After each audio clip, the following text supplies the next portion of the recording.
Hello, everybody, and welcome to Hello, Smoke. hello. And of course, everybody, we're back at it. We missed a couple of weeks, but well, as you can see, I'm kind of incapacitated, maybe a little bit, but we're back He's at it. trying to he's trying to be RoboCop. Yeah, yeah, RoboCop. I wish he had all the big muscles and stuff. Not me. Nope. But anyway, but tonight we've got an awesome show for everybody. And we have one of our guests that's coming to the con, Michael. And so, you want to introduce our guest? We have Miss Martha Hazzard Decker. She's going to be at our con.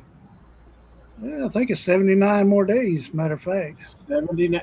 Well, who's counting, right? yeah, it's coming up quick. That's right. But everybody, welcome in Martha. Martha, how are you? I'm fantastic, and Good. you're doing better. Yeah, yeah, I'm actually better. I have everything's working like it's supposed to now, and it was a positive thing to have surgery. So, y'all, pardon my towel thing because it was raining earlier and I had to come over to the studio. Um, and my wife made sure that I had a towel so I could say hi. But anyway, so um, Taking care of you. that's right. She is a godsend to me, and I couldn't do anything without her, and including this big old con that we're putting together. There's just no way. And That's right. yeah, she is. I say the backbone of this whole thing. I just help her. But anyway, so all right, Martha, I'm gonna ask a couple. Well, the first question actually. So I know that you have done all kinds of things in your life, um, all the way up to paranormal investigating and other stuff. But I noticed that you used to be a detective in the police department, right? I was. Okay, so tell me, how did you get into the law enforcement? I just decided I want to do it one day. I'm like that. I decided I want to do something. I decided I want to be a photographer. I became one. I wanted to be a journalist. I became one. I wanted to go into law enforcement. I did it. Uh, I know I'm weird. I used to say I was a female George Plimpton. A lot of younger people probably don't know who that is, but he wrote a lot of books. He was a NFL. He did all these different things, and he would write a book about it.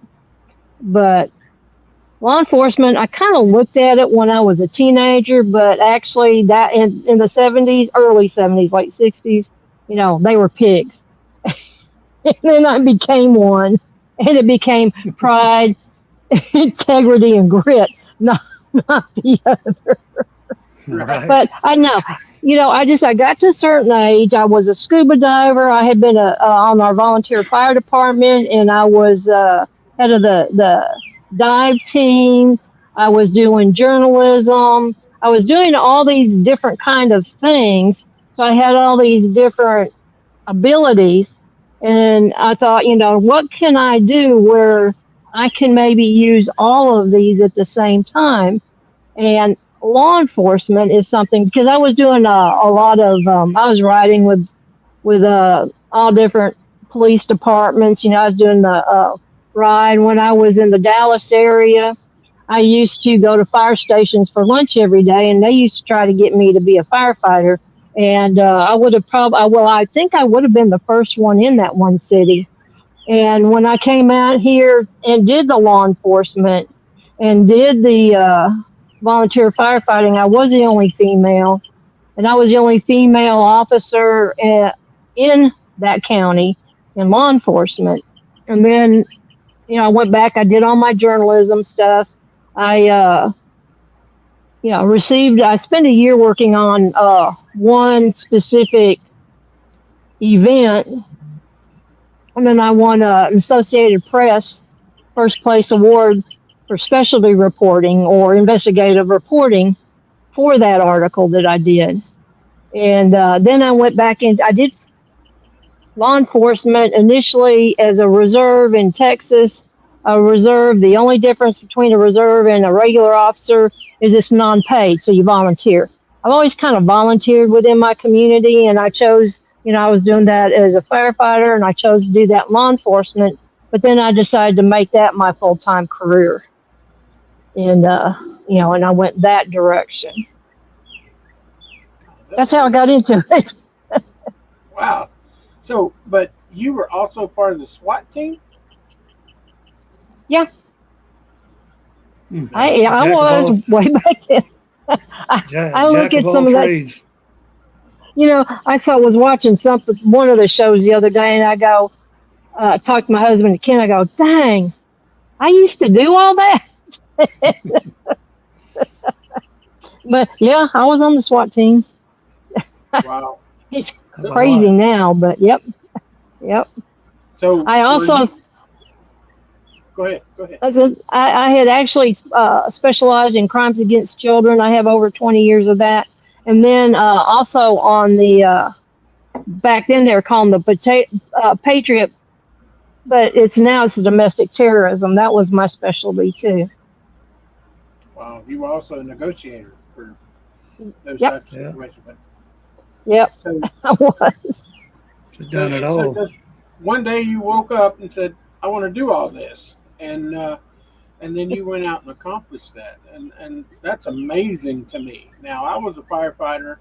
I was a paid firefighter. I was a volunteer for a bunch of years after that because I got hurt. I fell 46 feet Oh, while I was a firefighter, and so my hat's off to you. I was an arson investigator for a little while, and so the law enforcement thing, of course, my family is full of police officers, and my wife's family is full of police officers. Her dad was a retired police officer and stuff. So that job is has got to be the hardest job when you become a specialist. Um, Now, sure, running traffic and stuff like that, that's pretty bad things now. It wasn't so bad back then, but well, it's always been bad because you never know. There's no such thing as a routine traffic stop. Uh, you never know. And I've got some interesting, crazy stories with that. But with the fire department, I was actually a state arson investigator and an insurance arson investigator who did, airplanes and stuff.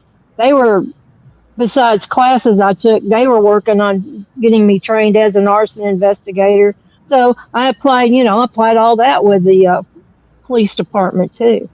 yeah, yeah. Hmm. That you know, back in those days, whenever I was an arson investigator, you know, uh, not every firefighter got to carry a gun, and of course, later on, over into the 80s, when our town became a riot town per se, our city council actually got together and made all the paramedics. I was a medic also carry firearms, um, and you're going to rescue someone, if you will, or something, but you have to protect yourself with bodily harm, in order to Yeah. do that. That's pretty bad, and so hasn't got any better actually now. I don't think. No, it's probably worse. And I can remember as a volunteer, uh, back when I started in the '80s, we'd stand on the back of the trucks, and hang on. Yep, And I've done that many I had times. that was fun. Of course, I was checked out to drive all of our vehicles, even Big Bertha, which was our huge water truck. You couldn't go probably more than 30, 35 miles, and it had no baffles. So Right. so Hmm. you couldn't go fast. But I can remember checking out on the engine back then. But we had a van that had no windows except for the front, and it was an extra long wheelbase. So I was used to backing that thing up and driving it back then. There was one guy checking out, and he could not back that engine up for nothing. And then I pop in when he finally gets it, and I pop in there, and I just zip. I'm right in there, and I'm done. And he got so mad. What's this? What's this female doing? Hey, and females drive this world. That's what I That's reminded right. the guys that I work with. Man, y'all don't knock the female. They can In drive fact, too. oh yeah, in fact, um, whenever I fell through a burning house all the way to the sub basement. This is over in North Carolina, where I'm from, and it was a lady that broke through the foundation and pulled me out.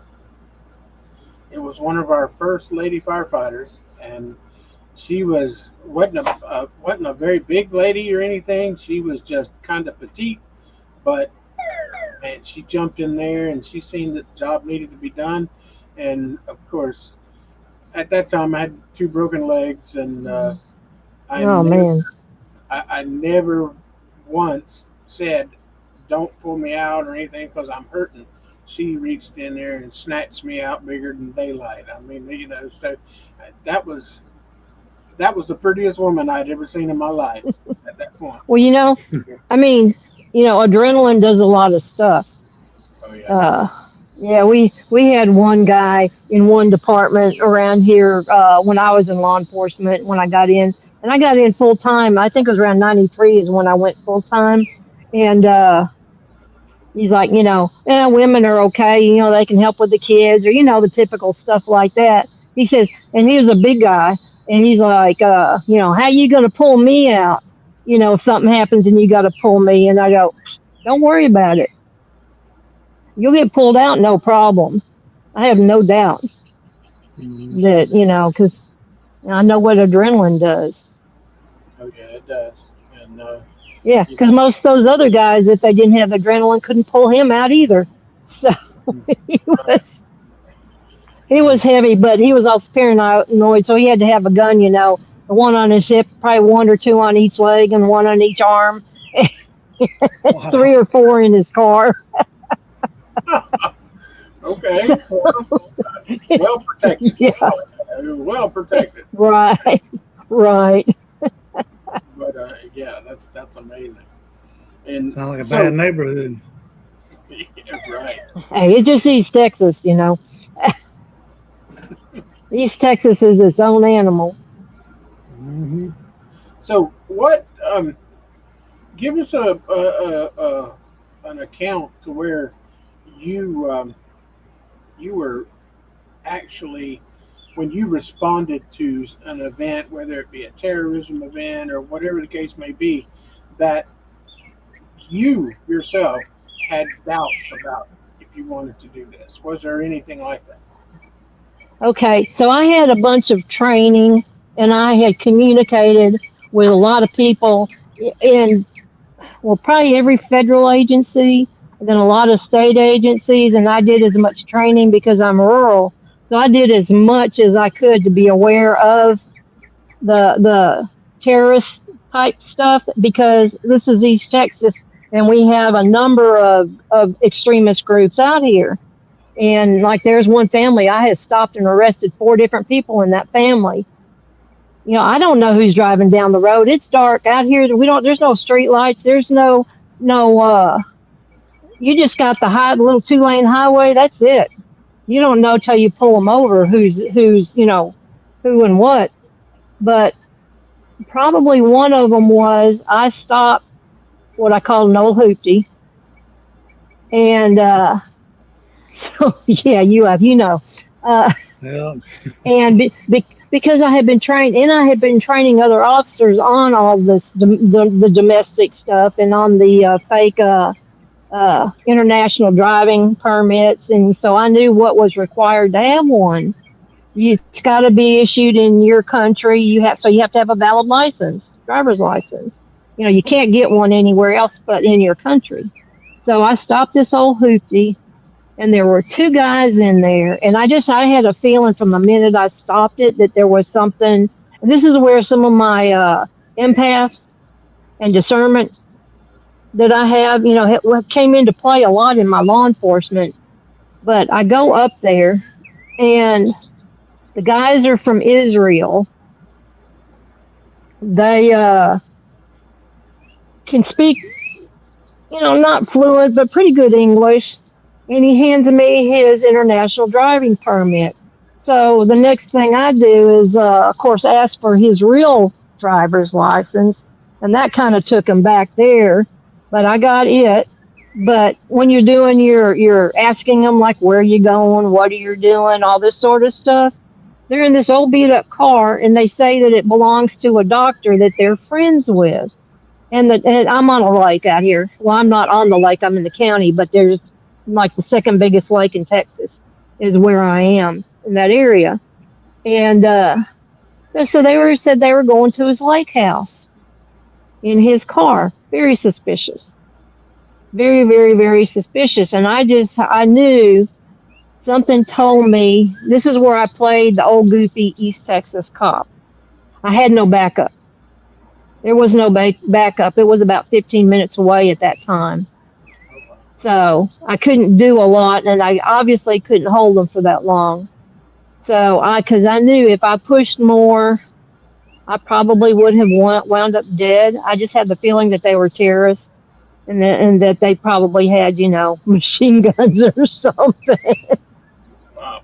Yeah. And, You never it knew. was just one of those situations when you're by yourself. There's only you're limited, and that's the one that kind of haunts me because I've always wondered, you know, what really was the deal.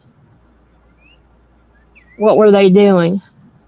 I would have Hmm. loved to have gone further with it, but when you don't have any backup, that's the only thing when you're out here, you have to learn to be your own backup because it could be 5 minutes, it could be 20 minutes away.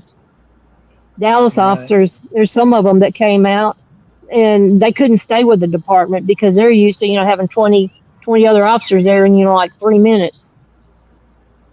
I've had to go do building searches by myself because there's nobody. They're 20 minutes, 25 minutes away.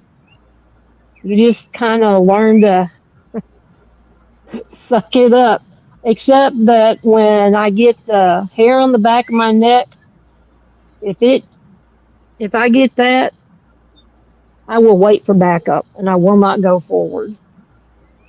because that is something that if you get that hair on the back of your neck raising up, there is something there. Yeah. You just got There's that feeling. something that. Yeah, yeah. You just do that. I've had that. So that I've was had. one of them. Would you read? I said I've had that feeling very much, and not just in the law enforcement part of it, but in the actual firefighting. Um, going through. We had, of course, where I'm from. There's large buildings and motels and stuff, and we're right on the beach. And we've had some condos to burn and things like that. And you have to listen to yourself. Your body and your surroundings will tell you, you know, don't go. And if you don't listen to that, you could die. And that's exactly the reason I fell. Because I listened to a battalion chief and not my own intuition. And Yeah, but yeah. You have to listen to it. yeah, exactly. So, and that falls together right into that paranormal stuff. Like, as you're talking about, the you, when you're a medium or gifted in that. I say gifted. My wife's the same way. She'll be going along and she'll say, "Nope, we're not doing that." And but I got now. We've been together enough that I don't question it. I just say, "Okay, we'll go in the other direction or whatever the case may be." Right. So and he's right most of the time, more than most of the time. So with Yeah. with all the law enforcement stuff that you're doing in the firefighting, um, so how did you get into the paranormal? Well, I've been around paranormal since I was like my earliest thing that I can remember was I was probably around 4, 4.5, and so I've had stuff happen that I've seen or experienced all my life, and some crazy stuff. So I just kind of went into there wasn't anybody to teach me anything when I was younger. but then I started shooting the. I read books by Hans Holzer. Of course, I read the Warrens books, Edgar Casey. These are all the type people that I would just go in and or go to the library and grab their books and suck them all up because there wasn't anybody that I could talk to. I did have a friend that was the same way, and if things got weird, which they did sometimes, we would just kind of step back from it because we didn't know what we were doing. And of course, as I got older and more happened, and of course, more research and more people came into my life for mentoring and so on, uh, it just grew with what Did you what I've ever seen and now what I do. did you ever experience anything while in the law enforcement? Paranormal? I think so. I think so. After So the town that I was in was pretty much a bedroom community. It was between the highway and the lake. And once it hit about 10 o'clock, it was pretty dead in the neighborhood. So I used to roll and just coast through them with, dark, no lights on or anything, just go dark. It's amazing what you can see in between houses when you're dark. I've caught a couple of people, breaking into houses, climbing through windows that way. But you see a lot of stuff that you would miss if your lights were on. Shadow people, for example. I saw quite a bit of that. And this whole area around the lake, that was when I came out here in the 80s, it was the number third, according to Rand McNally, the third best place in the U.S. to retire. So you had a lot of old people. You still have a lot. People live here into their 90s, and they're still active in church and clubs and dancing and so. But you have a lot of property where people have just died of old age too. But before that, there was all sorts of stuff because you had stills out here, and you had moonshine. Uh, for example, they tell you one story about where Bonnie and Clyde met, but it's not the true story. There was an old man. He was probably 74, 75, back in the, I think it was back in the late 80s. He knew that I was a writer, so he had written a book about his life. He spent most of it in prison, so he asked me to look at his book, and it was a book about, most of it was boring. It was, how I, learned to do this, how I found God. Not that all that's boring, but that's just boring. But Right. the first chapter of his book was fascinating, and I told him he should take that and run with his family history and do a book on his family. So his dad was a moonshiner and had speakeasy at the house. But his sister was best friends with Bonnie, and he talked about she was old enough that he talked about when Bonnie would come over. She used to, how you sit a little kid on your knee and you like do the horse thing with them. Yeah. Bonnie used to do that to him. And one day Clyde was over there getting some booze, and Bonnie came in, and that's where they actually met for the first time. Wow. Interesting. So yeah, it's real fascinating. There's all sorts of stuff out here, but that would have been a good book. Bonnie, in the town for my mailing list, there's an old calaboose, and the calaboose is an old, like, one room jail cell with dirt floor. She spent the night in there, too. So she had been down here visiting this guy's sister, and she probably got drunk and got arrested and spent the night in the calaboose. Wow. That's That's interesting. another show we need to do. Exactly. Bring her on and let's talk about Bonnie and Clyde. That's right. Well, the funny thing is my sister, she has had a friend for 30, almost like 40 years. Her ex-husband, not my sister, her friend, was actually the son of one of the men, I can't think of his last name right now, that ran with Bonnie and Clyde. I thought, really? So he had his this son. He was probably in his 70s when he had him. I mean, he was really old when he had him, but he was the one that turned in Bonnie and Clyde where they got set up and shot in Louisiana. Hmm. Yeah. Yeah, So I'd seen some photographs of some of that stuff, and that was intense. You know, Right. yeah, it was. I've seen all kinds of things of now and things like that, but that was intense fire. I mean, it's It amazing. was. And this one guy, he wanted to be a gangster. He wanted to be just like his dad. He wanted to have a crew like Bonnie and Clyde. Instead, he died. He died young in a little camper, not as big as mine, little camper in the middle of a pasture somewhere.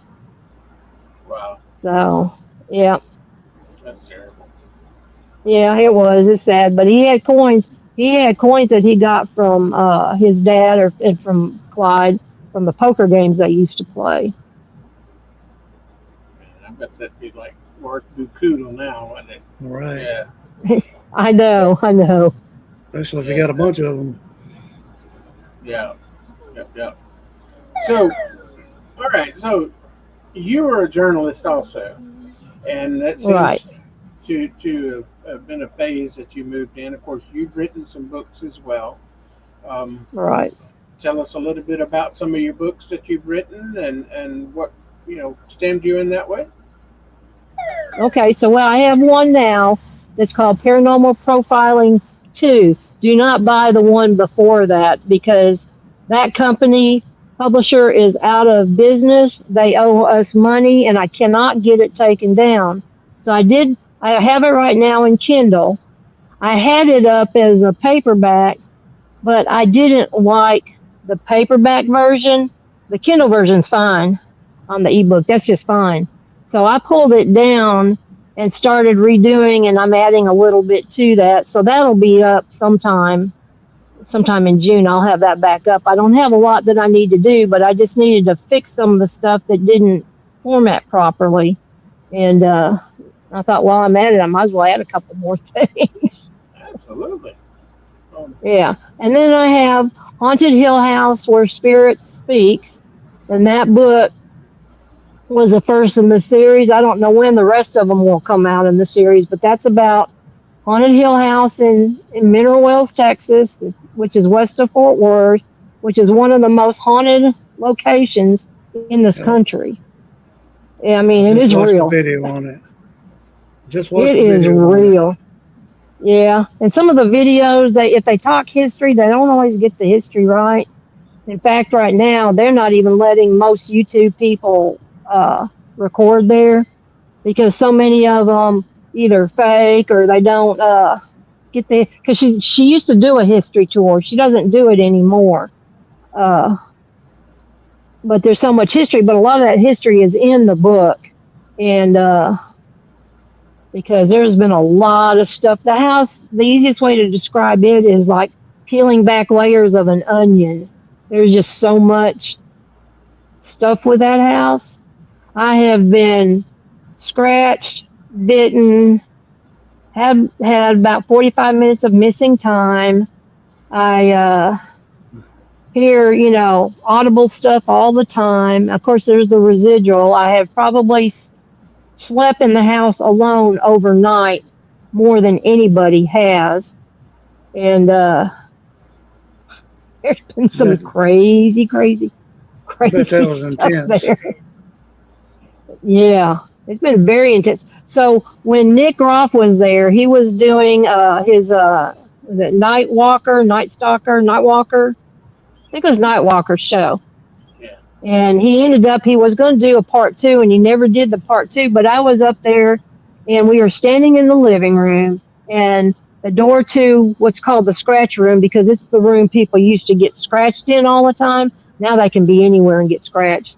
And so that door was open, and my back was to it, and it was Nick and his cousin was doing the video, and so we're about to wrap up. All of a sudden, Toby, who is the Oh, I just don't fix, know if I'd necessarily call him a demon particularly, but he's a very, very negative energy, never I was human. just fixing to ask you Uh, about Toby. yeah, yeah. Some will call him demon, but we and he says who he is demon wise, but there's no way to prove that. But he can do a lot of negative things. And he used to just stay upstairs. Now he'll roam all over the house. He has shown up when I've been doing radio shows or when I have been speaking about the house at a conference.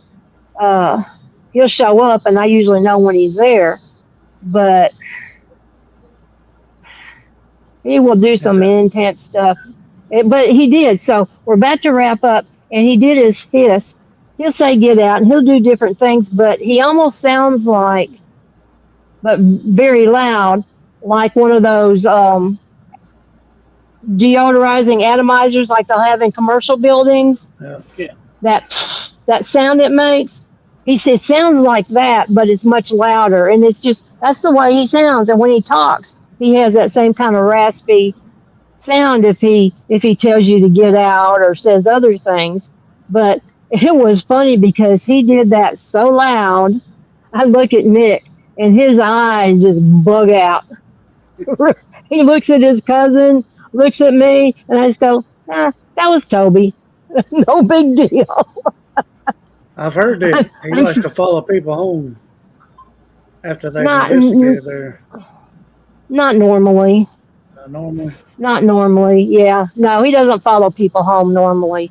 Occasionally, if there is a very negative person who comes to the house and creates havoc or something, he might follow them home.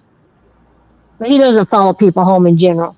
And they have some blessed oil and some holy water in the house. If Kathy's there, if there was an event, she'll do that, to everybody, give them the blessing, unless they don't want it. Sometimes they don't want it. There was a guy who stole some stuff out of one of the bathrooms. It was a bathroom that had been closed up for 50 years. And there was some hair and maybe some other stuff that was on a wall, possibly from a murder suicide that happened. And he stole it. And he started having trouble at his house. So he called Kathy. And she said, you have to bring it back. You have to bring it back. So he did, but he was afraid. So he just tossed it out when he drove past the house. But he stole. Yeah, if someone steals something from the house, they might get a visit. But people will also have dreams about the house before they even visit there sometimes. Hmm. I think my stuff, it wasn't Toby with my stuff. I had one night where I got scratched, big old scratch where it looked like somebody had taken like a fingernail and just peeled my skin back. And I should have taken a picture with all the blood pouring down my arm and everything. That was at an event. And, I just fixed it up, no big deal. And then it was several days later, I noticed that it was very tiny. And it was not human. It was a perfect circle around that spot. And it didn't break skin, but there were still marks and indentions from the teeth. They were very sharp, pointy teeth. And I also had 45 minutes of missing time right after that, too. And I told Kathy, you need to, come shake me, do something if that ever happens again. Because everybody sat in the kitchen, which has all the cameras, and they watched me for 45 minutes. And all I did is I was sitting on the edge of the bed. I had my phone in front of me, and I don't mess with my phone when stuff like that's going on, but I wasn't moving. I wasn't doing anything. I was just sitting there. And for me, I don't have a recollection of missing time. For me, she came in, I got up, and I went into the kitchen with everybody else. But I didn't. I didn't believe them at first. I just figured they were all pulling my leg. But no, it happened. I'd like to know what happened during those 45 minutes. Where did I go? What was going on? That's interesting. So this is a place that you just kind of stumbled on when you started investigating the paranormal, or Oh, no, no, no, no, no. I was investigating long before that. I have over 30 years of investigating. oh, Uh, cool. Yeah, they had actually seen me when I went up to Jefferson, Texas. They have like four or five different locations that they investigate at night, and I was at one of them with some people, helping, feed people through and everything. And that's when they saw me and they saw me speaking, but I didn't remember that. And then another friend of mine was going up. They bought this house in 2018, and then they had an event in the fall, and a friend had me come up there with her, and that's when I actually met them. And then we ended up becoming really, really, really good friends. Uh, and I wrote that book, and then I want to do a murder book eventually about all the murders in the house and the property they have next door. Wow. Like And there, you live close to there now? no, it's 3 hours away. 3 hours. Okay. Well, that's still relatively. Yeah, yeah, it's not that close. Yeah, I Um, guess in Texas you could say it's close. So, sounds like my kind of place. yeah. Exactly. Yeah. Yeah, Michael and I yeah, are paranormal investigators. We've been doing this a long time too. Um, so uh, experiences like that, my hat's off to you because I've been in some pretty intense situations and stuff from my younger days to now. But you know, and I've had to deal with some demonic features and stuff in my past and so on and so forth. But um, you know, now um, I have so many people that message me and say, "Oh, I got a demon in my house," or "Here, listen to this recording of this demon and yep, stuff." And I tell people, I said, "Look, I said probably way less than 1% of any paranormal accounts is a demon." And I said, because somebody comes along and there's Uncle Fred that wasn't real happy when he was here. You think he just got happy when he died? No, if he's still unhappy. And anybody yeah, that's like that, they just say, "Oh, that's a demon." So, but when someone actually comes in contact with a real demon or a demonic feature like that, it's earth shaking. It's life changing, and that's what I yeah. tell. And I had worked with Father Bob Bailey for a long time. I haven't seen or heard anything from him in ages. And then with Bishop James Long Okay. and the paranormal clergy, both of them I work with, and I've been doing that for a while too. And then I met this minister in Little Rock when I was at the Little Rock Expo last year. Um, his name is Terry Fox. He's been a minister for over 20 years, but he actually has a team put together to go out and assist people. And he's a Baptist minister, and they don't. It's rare to find a Baptist minister that will actually work with families with possible demonic, attachments. He's also written a book, and I cannot remember the name. It has paranormal in it, but it's Terry Fox. But he's written a book that has a lot of scripture in it, but he's teaching people how to get rid of stuff themselves. He's teaching them through Bible verse and different things, what to do, what to say, that you don't, it doesn't have to be a priest necessarily. You have it within yourself as long as you do it properly. And so it's a really fascinating book Hmm. that he has written. Yeah, Well, that's what I that's said. And then, because we talked for a while, and then I started reading the book, and I go, this is a good book. This could help a lot of people. Just even people that just think they have stuff in their house.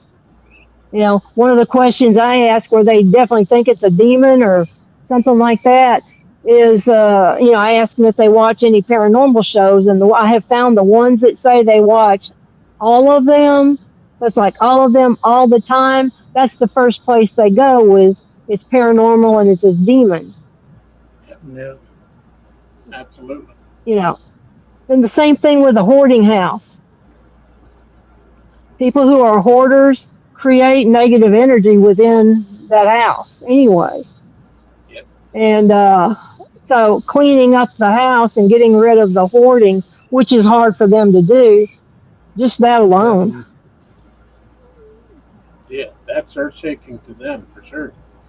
Um, you Yeah. know, as a firefighter, I ran into some hoarders, and if you being a firefighter, um, you you would know that when you go into a situation like that, and you have to enter a home because it's on fire, and you're gonna go in and attack this fire from the inside, and then all of a sudden, when you go into this room, it's slammed full of all kinds of stuff, and there's nothing you can do. Yeah. You pretty much back out and save your firefighters and stuff. But Yeah. fighting Yeah. outside, Because when it goes, you probably do like me. I can go drive down the street and I'll look at a house and I'll just shake my head because I know that house would just go up just like that. oh yeah, Hmm. Nobody would have a chance in it. Yeah. um, I used to aggravate my wife sometimes.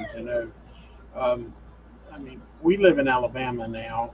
Of course, my wife's from Alabama, and some of these rural places, you got some of these older homes and stuff that people still live in, and you could tell the ones that's made out of that fat lighter. And I drive by and I could just look at it and tell, okay, I hope that house never ever catches on fire because matter Yeah. of The- minutes it's gone. That's kind of houses I Exactly. like. I mean, literally.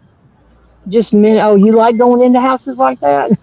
I'd live in one of those houses. I love them old houses. The Well, old But where houses, you just keep, wood. but one Yeah, of those that's, yeah, but one that's going to go up completely 100% within 2 or 3 minutes. yeah. Better hope yeah, I can get out quick. yeah. I've seen them. I've I mean, seen I them like, spread. Oh yeah, those things. I wouldn't, yeah, yeah, I wouldn't mind an old house either, but it would be one that I would maintain and could get out of. Oh yeah, definitely. I I'd just have to like the make old some. creaking and the rain on the roof and stuff like that. It just Some. house settling all the time. I just like that. I feel Oh, more I like comfortable that in one of too. those houses than I do a new house.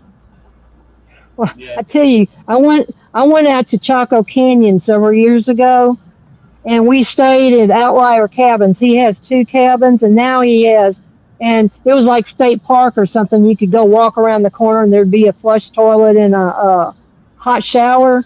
There was running water for the sink in there, but no electricity in the little cabin. And he had several hundred acres. His brother next door had like 500 acres. So we were the only. I think he had three. So the friend and I, we were. That was it. There was nobody around this place and for miles, other than he would be at his house at night when he got home from work. But, it was one of those cabins like people use for sheds, and now they use them with tiny houses. So it was in one of those, and she would go to sleep immediately when the lights were out. Well, I'm not like that, and we did a lot of sky watching while we were out there too. But it had a front porch, and I kept telling myself it's just the shed cooling, or the shed, but the cabin cooling. You hear that creaking from the heat of the day to the cooling at night. Because I swear, I heard somebody, it's like they were pacing on that front porch back and forth all night long. And of course, there were no curtains in the cabin. Yeah.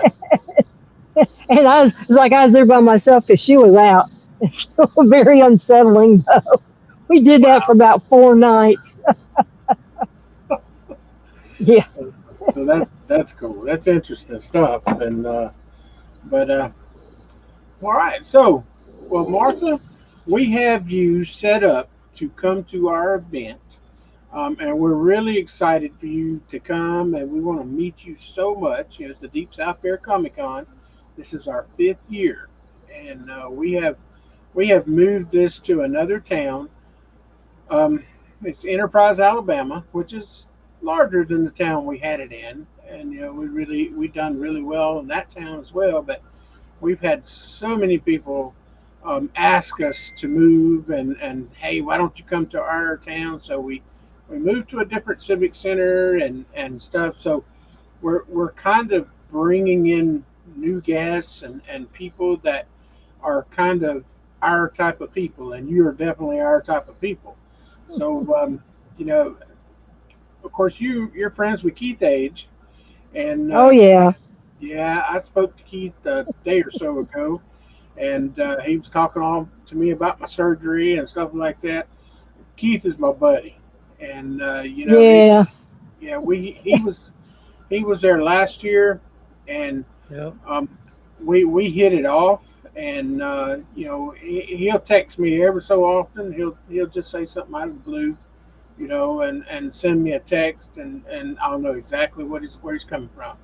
And You know, he said something the other day, because he goes, sometimes he's up in Little Rock too. yeah, And I think year before last, he's up there and he was telling Adrian and Tina about why. He said, "Do you know why I love Martha so much?" that sounds like it. And I go, arm around me. I go, "No, tell me why. What is it?" He said, "Because so Aaron Houdini used to go to a lot of events years ago, Mhm. and I don't know if we were up at his Mid South or if we were down in Austin, but there was one we were at, and of course, Aaron was there, and Aaron had said some stuff about $1 million to the uh, paranormal investigator that can prove it's real or whatever. And what he was trying to say, he didn't word it right, so he got a lot of people unhappy with him. But whatever was going on, he goes, "Yeah, you over there and you and Aaron were doing something." He said, "And you just put him on the ground just like that, face first." I have no idea. You're using the old cop thing. Yeah, He says, "I love you forever." yeah, yeah. Keith, he's a fantastic guy, and Yeah. what I like about him is he's well spoken and he's plainly spoken, and he definitely will give you his opinion, and Yep. I, I just love that about him. And tell a joke. He loves to tell jokes, as you well know. And yeah, we probably, well, day before yesterday, we probably talked 2 hours, on the phone and talking Yeah. about one ailment to versus the other ailment and stuff like that. And it's kind of like a card game. This is my ailment versus your ailment and stuff. So, but I love him to death. He just Yeah. he, yeah, he'll always be at my con if I can get him there. If I have to go truck him in myself, he'll always Right. be. Right. Right. But he And, speaks He very is. highly of you, so very highly of you. Well, him and I Kyle mean, hit it I off. really like him. Yeah. Yeah, we did. Yeah. He's So a very good guy. Of course, yep, we were up at his pit when he used to do his con, and so a friend and I used to do a lot of conferences together, and we weren't speaking at this one. We just went up there to just attend, but we were both good friends, and she's especially good friends with the Booth brothers. yeah, So so every time they were both up there. So every time they needed something, Maria would go get it. I'd go get it. They'd go talk. We'd go, handle their booth for them. And then by the time that was over, they were calling us the Booth sisters. But I, that might have been the first time I met Keith. I don't know. It's been a really long time. yeah, yeah. I remember You know, the one thing he wanted was a cushion chair. yeah, a cushion Yeah. chair, and Yep. you know what kind of I think drink, it Michael? was it Mountain Dew? Diet Mountain Dew. Diet Mountain Diet Dew. Mountain That's what it Dew. was. Oh, yeah. Yep, I got to put a cooler next to him, or at least have somebody running him Diet Mountain Dew. You know, Yep. and I like Diet Mountain Dew myself, but um, and I think his wife is coming with him this time, and she's a diet. No, she stopped drinking sodas. That's right. She told me the other day she stopped drinking sodas. Uh, Did we lose you there? Hold on. Trying to get it hang fixed. on, I lost it. I hit it my ear. Hey, can you hear us? Give me a sec. Let me put it on the phone and Okay. put these up. Well, we can hear you really good. So, because I can vaguely hear you right now, but let me make it. Okay, I should be able to hear you now. Hey, can you hear us now? You got us? We're here. What? I What's don't the know why whole I can't thing? hear you. Can you I've hear me got it now? turned up. AT&T. AT&T. Oh, let me try putting these back on. Sorry. No, See if no it'll problem. It's reconnect. all good.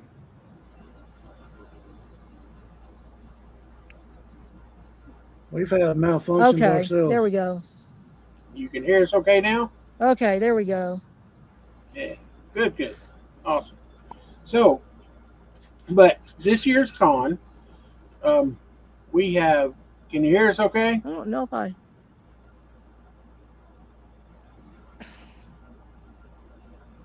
Okay, try again now. I should be able to hear you. Can you hear us okay now? How about now? Now I don't hear you. My volume's up all the way. Um, hmm. Let's I see. don't know I what can hear both happened. of you. Yeah, I can hear both of y'all. You I may can have like to hear you like you're. back out and come back in. Can you do that?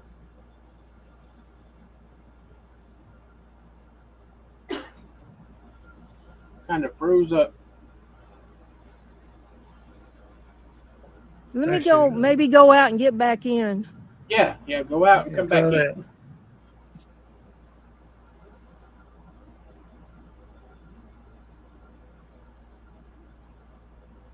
We've had that problem before. Oh yeah. Yeah. Sometimes things just That's goes right. that way. Yeah, I'll be ready. So, but so so Michael, I tell you what, I've done a lot of things in my life. There's no way I could keep up with that young lady. No way. Yay! She's a Hey, jack of all Now I hear trades. you. awesome, Now awesome, I can hear you. good, good, good. I Yeah. was just telling Michael. I said, I've done a lot of things in my life, but there would be no way that I could even keep up with you. So just my hat's off to you. I mean, I don't know how in the world, you know, the accomplishments that you've done. That's just amazing to me. All right. You know what I did for my 70th birthday? Hmm. What's that? Of course, I think it's my avatar. I did a tandem skydive. I was going to say skydive. Oh my goodness. Yeah. Well, No, thank you. When I I, when I turned 50, I said when I turned 70 because it seemed like it was so far in the future. I said I want to do a tandem skydive. And Ken, who forgets a lot of stuff, he didn't forget that. It's like, okay, so he booked it, and he booked it. It was a place out of Cattle Mills, which is east of, well, kind of northeast of Dallas. And he booked their best one, which now I don't like heights. I don't like heights, but Hey, yet I've done things anyway. And he booked one where the plane went up the highest and it would go, which is, of course, was way over a mile, 2 miles, like 2 miles up or something. I don't know. right. And that But that was I my also skydiving was my I get thing. motion. Was it? Yes, I love it. I love it. I love it. I would go do it. I'm I not would go jumping. do it again. Mm. I'm But not but jumping out of a my perfectly good legs. airplane. Hey, so I get motion sick, and I have a leg that from the knee to the hip, I had 8 breaks. 2 are compounds. Oh When wow. Oh, someone, yeah, it decided to almost head on into my patrol car. I was off for almost a year, but I still have one screw and I have a steel rod through the femur, upper femur. But do you know that when we got there and you got that plate over the wheel you step on to get into the plane, Hmm. my foot would not work. It would not go. I'm just standing there like a goofball. He had to grab my gear and pull me into the plane that way. Oh wow. he was and, telling you, and, no, and no. and I forgot about the part. He was really good. I mean, he was really good with his instructions. I totally forgot the part about when the door opens, what happens and what not to do. Uh, because when he opened that door and it tried to suck me out, it's like, oh hell no, I'm not going anywhere. Take me back. But so he had to literally grab my jeans and pull my leg out because I tried to go up, that leg would not move. I could not get out for nothing. And I was pretty motion sick when we hit landed, but it was a perfect smooth landing because he was really good at what he did, and It was we some. got some It great was. great. It was, It was some of at the that time, I didn't intuition think I'd telling you want not to jump. to. Yeah, of course I didn't. I used other words in my head, but Yeah. and Yeah. of course he had said, "We go up there. You're going whether you want to go or not." Well, Mm-hmm. we used to So go skydiving over the ocean, and we would we'd have our dive equipment and everything in a pack on my side. I would, and we would dive, and then we'd hit the ocean, and then we'd probably be, I don't know, a couple miles out in the ocean and stuff, and we we'd just dive and swim back in, and then of course when I got in the firefighting, I learned how to scuba dive um, potentiously. So when you're go that deep, and but yeah, skydiving, and then when you get to the water, and having to yeah, collect all your stuff and your parachute and stuff like that, and get everything packed and learn how to float, and to do all that, it was a challenge, and that's pretty much yeah. whatever everything was with me. It was a challenge, and Yeah, yeah. My husband would have liked doing that. He has everything out there, YMCA, Patty, you name it. He has instructor in all of those. Uh, he couldn't get away from college to take the test to be the instructor to the instructors. Uh, he also, so he went to West Point. So the scuba diving program they have at West Point now, he established that when he was there back in the 70s.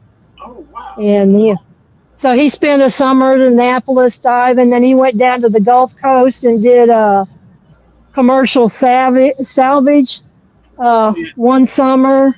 He did it. So the reef out here, the VA Fog, that ship that blew up, he dove on it. They were trying to recover some parts of it after it had exploded. And so we have a couple parts of the ship here. Of course, now, I mean, a long time ago, they established it as you know, a reef and a whole bunch of other stuff. But back then, they were trying to salvage it. yeah. So, Well, yeah, we that one, I think 65 people died on it, I think. I did a lot of training diving and replicate diving off the coast of Hatteras, and that's the graveyard of the Atlantic per se. And whenever that was the first place I experienced a barracuda, and those Ah, barracudas and those sharks were swimming all around the Spanish galleons and stuff. And yeah, the water is so clear, and you could see almost to the very bottom, but the yeah, bottom is several hundreds of feet down, and Yeah. you yeah, know, and those fish were so big, but when the first time that you get to go swim through one of these galleons or there's an old sub out there, and there's the sub is setting at a weird angle, and when you can swim underneath it, and when you get underneath it, it's like it appears to be a metal pole. Is the only thing that's holding it off the bottom, but it's not really a metal pole. It's actually a hose, and that sub is just stationary right there. It doesn't. It's not. I mean, it doesn't move in very much in either direction. And some of these divers and stuff will go swim around it and stuff. Well, I was down there, looking at history like that in front of you, and you could almost just imagine sailors, or crewmen that was on this sub, that you could almost hear them. And Yeah. so, that's the type of things that I loved when I was training for diving, rescue diving, and things like that. So, um, people that now, they say, "Hey, how about scuba diving and stuff?" I said, "Well, I have breathing problems now. I can't do a rebreather or anything anymore." Um, but I tell them, I said, get it while you're young. Do it while you're young. Get out there. Don't be afraid. Don't let this fear thing get on you. Go out there, follow your safety tips. Find somebody that knows what they're doing to teach you how to do this. Get out there and just love it and enjoy yourself. And Yeah. because And Ken was not my instructor. He tried briefly. I went to, I went through different. I went through the college and I went through another uh, scuba shop to get him my stuff. yeah, It doesn't work when it's the spouse. that's true. Uh, Very much so. I can't teach my wife to do anything, and she can't teach me to do anything. Just absolutely, There you go. True. I'll ask her. I say, "Hey, can you teach me how to do what you do?" No, because you won't listen to me. So Right. you True. know Right. more than I do. So it's the same way about with her, and Yep. absolutely. So, but we're just so excited to have you come, because I'm probably going to sit down at your table with you and talk to you about some of your things that you've done, and things like that, because I'm very fascinated, Well, and you're more than welcome to do that. absolutely. And this con now, I just re-signed James Stokes yesterday. He was originally going to come. He's the recent Jason Voorhees um, type character, and Voorhees versus in the Night of the Beast or something like that. But Yeah. James Stokes, he does so much in the movie industry, and he technically was going to be shooting during that weekend. So he told me, he said, "Stan, I hate to tell you, but I can't come." So, but I was so glad that he jumped over and he texted me. He says, "Hey, you still want me to come to the con?" I said, "Yeah." And so I'm excited about James to come, and of course Keith is friends with James also. I don't know of anybody Keith's not friends with. You know, Right. I haven't found anybody. Um, and Yeah, I don't know. Yeah. Keith, he sends me. He'll say, "Hey, contact this person. They might want to come next year." That type of thing. And which I have done Yeah. this past week. I've contacted two or three people, but so I'm just excited. Ken Gerhard, you know who that is? You know who Ken I Gerhard is? I've known Ken for Yeah, years. I do Bigfoot. I do Bigfoot stuff too. So awesome. Well, Ken is going. He was there last year. He's coming back this Last year. year. Yeah, and love Ken. He is awesome. And yeah, so yeah, yeah. I do big. Yeah, I do a lot of Bigfoot stuff and yeah, UFO. awesome. Yeah, So, I I watch stuff out here, and being from the coast of North Carolina, working on shrimp boats with my grandfather and things like that. You get out away from all the lights, you see all kinds of things, Mhm. Yeah. and things that Yes, you fly do. around in that sky that's not supposed to fly around like that. That is, there's no way you could just say that's Yeah, not something. yeah, So I never have yeah. seen it I before. have some friends. Well, and I have friends out here too. They have almost 50 acres, and there's no trees. And then there's a bunch of acreage, they have a small ranch, and there's a bunch of ranches around them.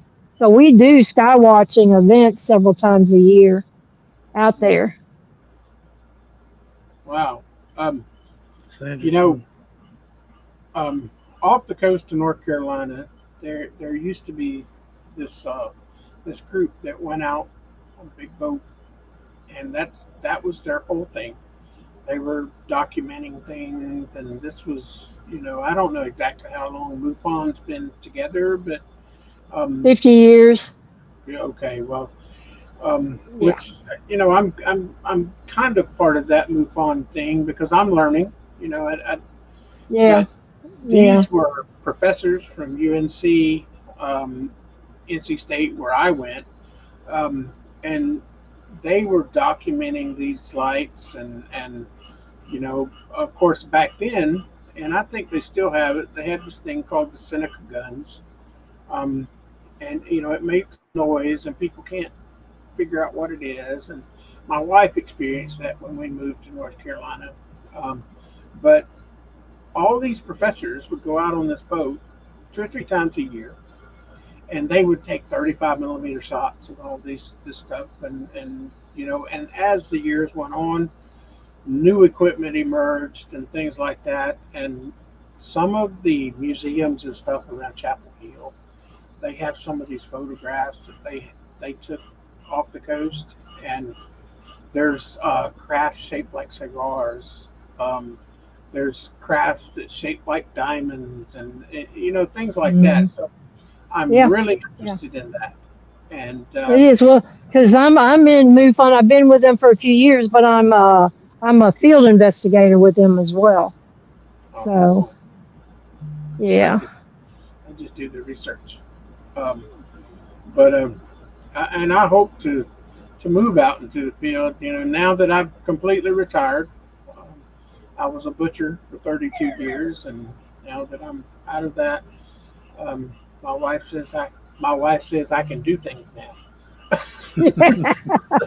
yeah. Well, that's kind of me right now. I retired from law enforcement. I retired from the state. I still serve court documents as a process server, but I don't do a lot of that anymore. So I can do what I want to do, go where I want to go, That's cool. and Yeah. hunt up different things. Yeah.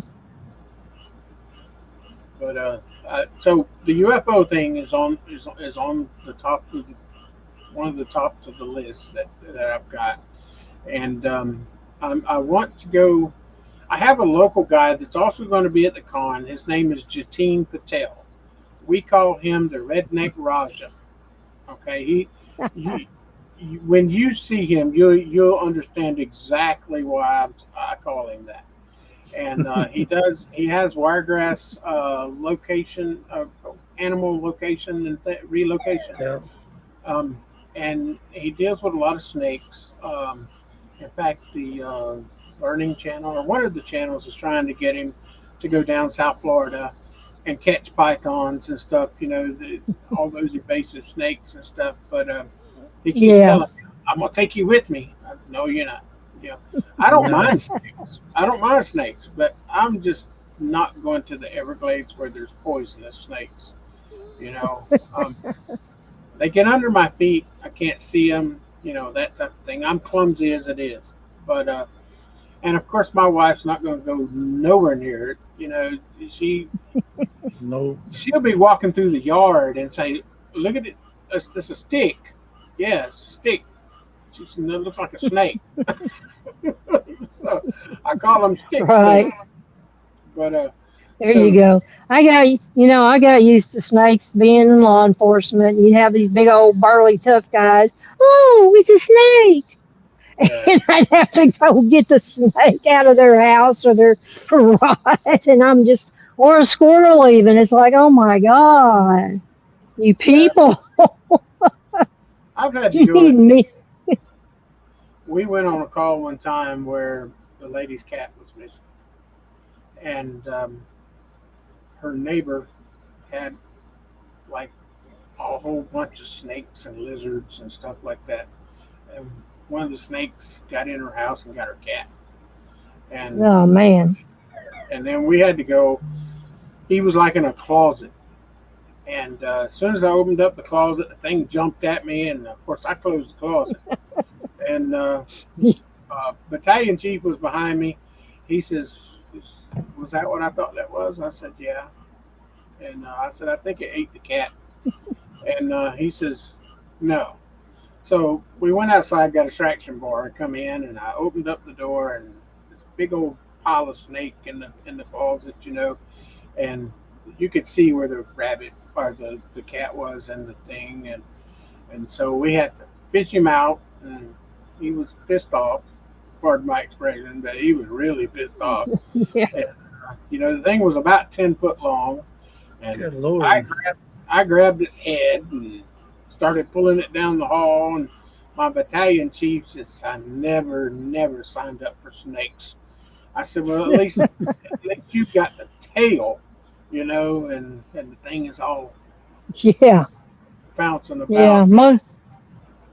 Yeah. Mostly cotton. Cotton Cottonmouth. copperheads out here. Yeah. Oh, Copperheads. No, mostly copperheads. No rattlesnakes. We're not far enough.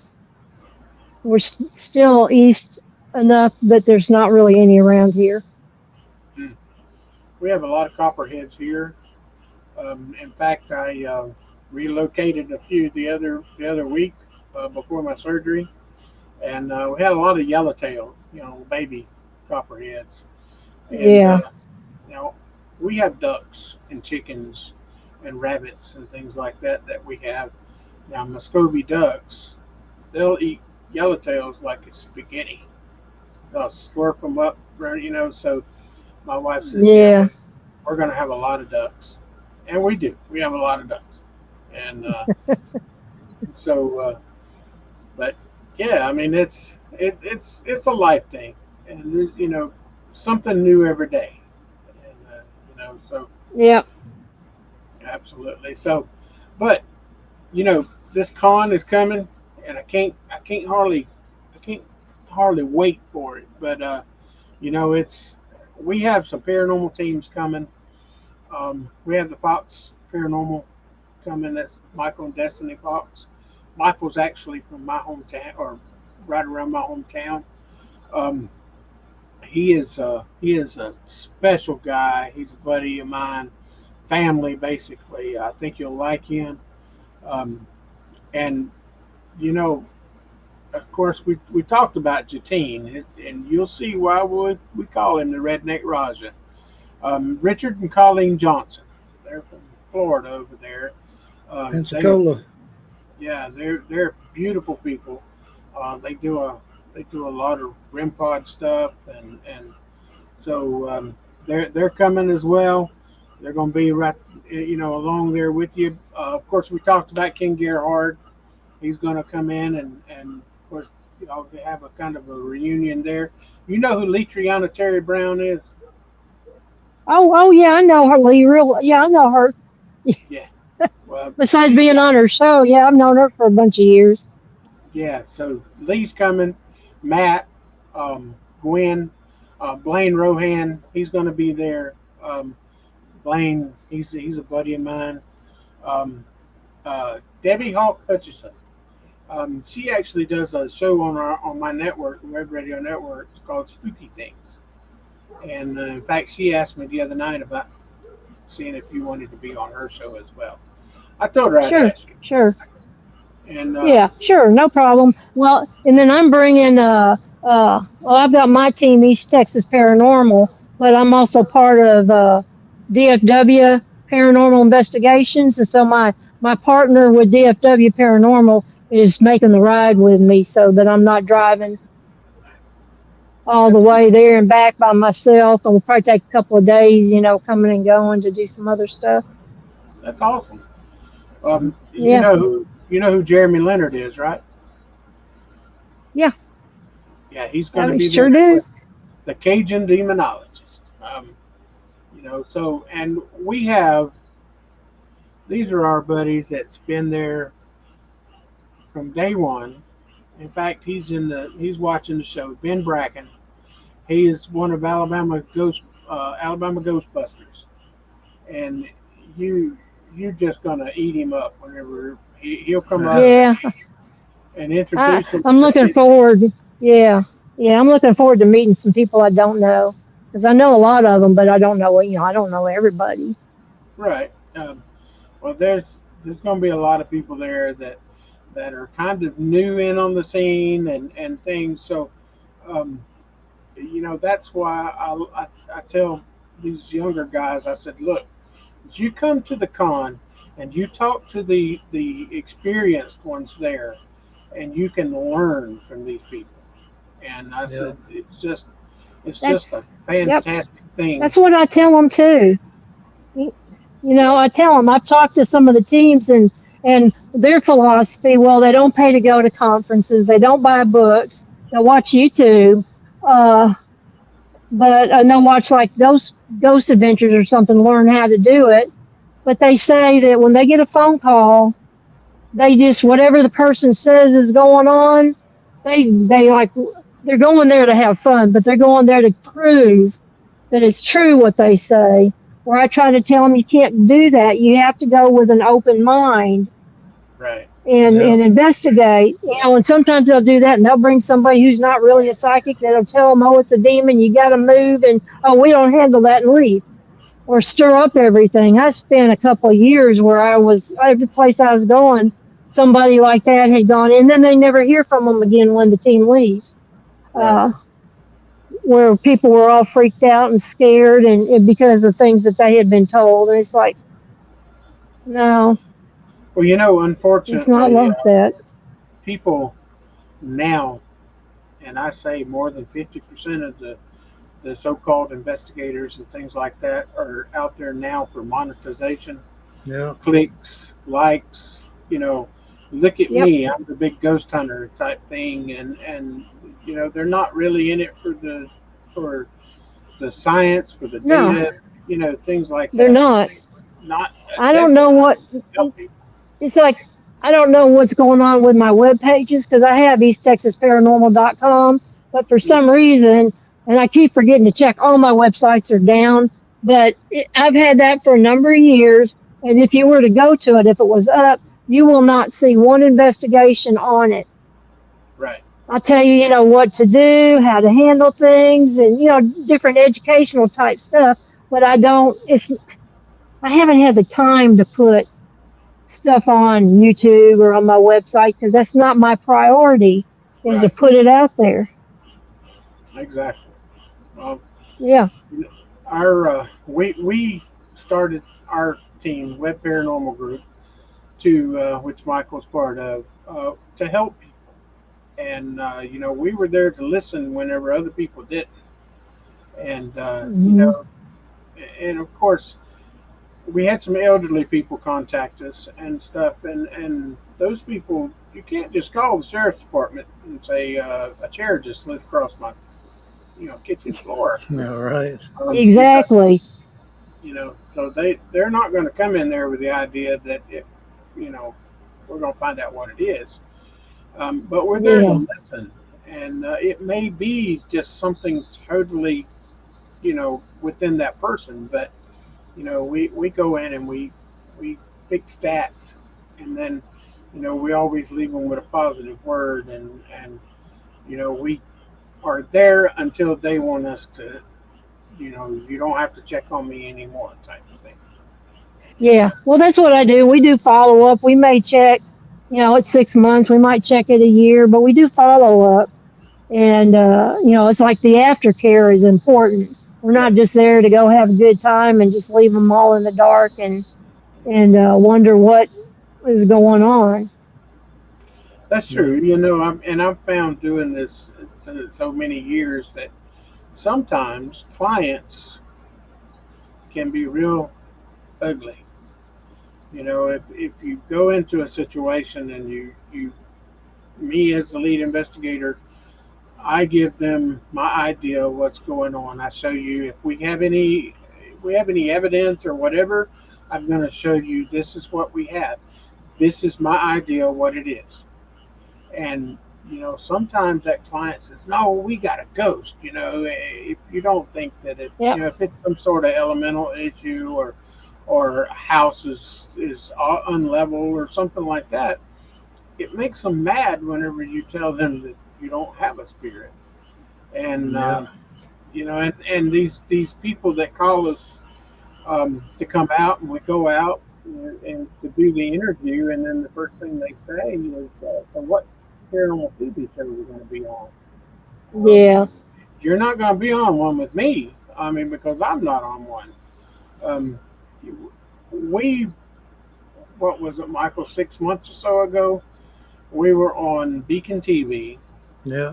um, with Dave Schrader and Cindy Kaza and Shane Pittman at the old Poly Jail um, because we have researched that place so much and investigated it so much that the curator, Miss Linda, she brought us in to kind of help them with the history of things, and they interviewed us and stuff like that.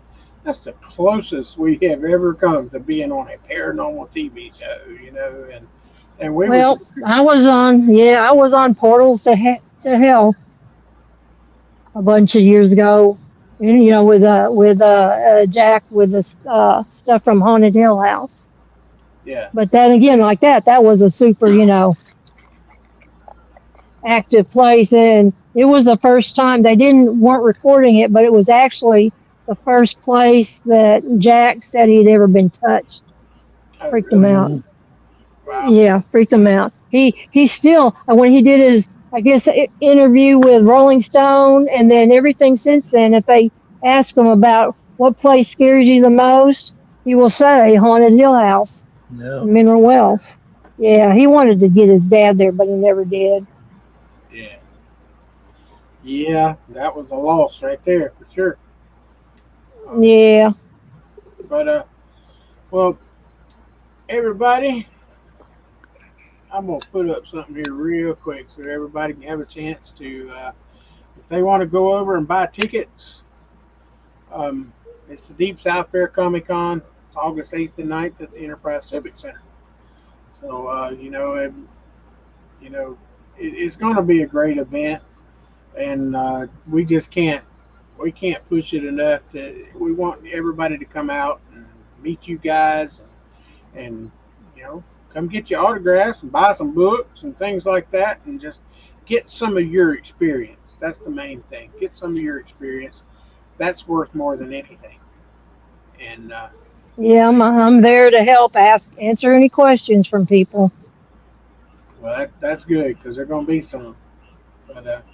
But we want to thank you for being our guest tonight. We have just Right. enjoyed this, and we want you to come back, and maybe a little closer to the con or something.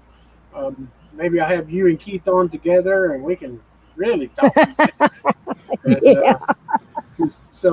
and I'll get Debbie, or I'll reach out to you and give you some dates for her show. And Okay. I, and she's a cryptid lady. She actually studied under Ken, and so she's into the Bigfoots and the chupacabras and all that stuff. So Yeah.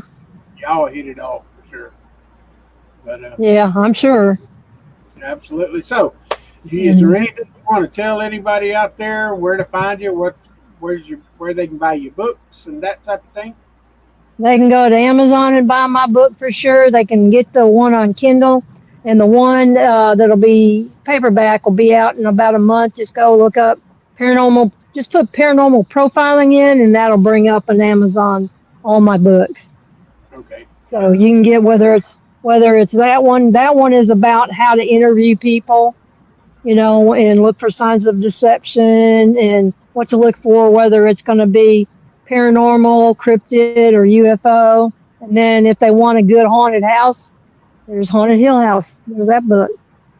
And of course, Yeah. I'm on Facebook, Instagram, YouTube, not YouTube so much, Twitter, Twitter X, TikTok. I'm pretty much everywhere. So and I always use my Mhm. real name, so I'm not hard to find. Awesome. Awesome. Yeah, I'm gonna go check some of these books out, Michael. So Yeah. and Okay. that that's my type of stuff right there. So, well, Michael, is there anything Yeah. you want to ask her or say or anything before we go? I do got something. I seen one interview where you said something about Frank Zappa, a Yeah. picture or something with Frank Zappa. Yes. So when I was 18, I was in Memphis, Tennessee. Somehow I got connected with Mid South Productions, who's still putting on concerts, rock concerts in Memphis. And that was Frank Zappa was their very first concert. And so for a year, because I've moved to Texas after a year, all their concerts that they came through, Frank Zappa, David Bowie, a bunch of the British bands and stuff. I, had my full access pass, and I was, backstage with them. I would go to the bar with them. I'd go to the hotel with them and hang out all night with them. And Frank Zappa, the Mid South, they took the band and everybody to the bar because they go to the bar till it closed and they go to the hotel and party. But they left Yeah. Frank Zappa at the convention center. So I was 18 years old. It was 1972 or three, and I had a nine. It was my car was 3 years old. I had a 1969 Ford Thunderbird Landau with the suicide doors, the big motor, everything. So I was designated as his driver Wow, because that's cool. that was a nice car. 18 years old. That was my first car I bought. So That's a nice I car think though. I made it to Texas, to Dallas from Memphis because my folks moved a year before I did. I think I made it in 6 hours. I was going at least 100 the whole way from Memphis to Good Lord. Dallas. So, Good grief! yeah, hey, Wow. I She was went. 19, 20. She What do wasn't I in know? law enforcement then. Yeah, wasn't in law enforcement then, was No, it? no, But no, I wasn't. In fact, my roommate, we went and probably bought like 4 to 6 cases of Coors, because you could only get it in, Texas, Colorado, those few states, and brought back 4 to 6 cases. People were stopping in. We were in a big apartment complex. People were stopping trying to buy it from me as we were unloading and take it to the apartment. And we wouldn't, I wouldn't sell it. And then that night, she spent the night with her boyfriend. I was in the apartment alone. And do you know when she came up the next morning, the door frame to the apartment, it had 2 doors, but the door frame to the kitchen was barely hanging on the wall. oh wow. Somebody had been tried to get in, I guess, to get the Coors, and I don't know, I didn't wake up. I was dead. So Jeez. we had our little code with the guys in the apartment next to it. If they heard certain knock pattern, that meant come now. Oh wow. See, that's the type I of stuff know. We that's thought, rich. maybe we should rent a trailer and bring a bunch back. I didn't know what that was. You can't do that. Of Yeah, course, that that could was, be. legal age was 18 back then. Yeah. Yeah, Yeah. Some Smokey and That the could have got Bandit us in stuff. some hot water. yeah. Just a little bit of Exactly. bootleg. Yeah. Big, big earn. Yeah, Yeah. absolutely. But all right. Well, we we appreciate you so much for being on with us tonight and cutting up with us. And I just look forward to seeing you at the con and talking with you some more about some of this crazy stuff. Yeah. And Yep. I can't wait. Yeah. all right. Well, I'm everybody. ready. Oh yeah, me too. I'm ready for this. Always this part of the time between now and the con, it just starts dragging to me. It's like it's never gonna get here. But of course, I'm always so busy with it. But anyway, everybody, we want to thank you for watching tonight, and y'all go over to deepsouthbearcomiccon.com, get your tickets. We're still accepting some vendors, mainly. Don't forget your little scanner up there in the corner. Oh yeah. We have a QR code up in the corner of the screen that you can scan that and go right to our website. You can sign up to be a vendor or buy a ticket or whatever you want to do. Tickets are cheap. Yeah, that's not the right word, is it? Highly inexpensive. How about that? Less Highly expensive than last They're year. right. yeah, they're affordable. They're Right. affordable. That's right. We'll use that. They're affordable. Yeah. But for all you folks around me, they're cheap, y'all. So y'all come hang out with us. It's August 8th and 9th, and at the Enterprise Civic Center, Enterprise, Alabama. That's Deep South Bear Comic Con. Y'all come out, do some gaming. We're gonna have a live D&D demonstration out there. They're gonna be sword fighting and all kinds of things out there. So y'all come check that out. So again, Martha, thank you so much for being with us. Michael, thank you for hanging out with me, brother. And everybody, y'all whisper a little prayer for me. And we're gonna You get gotta this. get well soon. That's right. All right. Well, Yep. guys, Thanks. y'all have a good night, and I will talk to y'all soon. All right, we'll see you Okay. the See you 8th later. and 9th of August. All righty. Good night, y'all.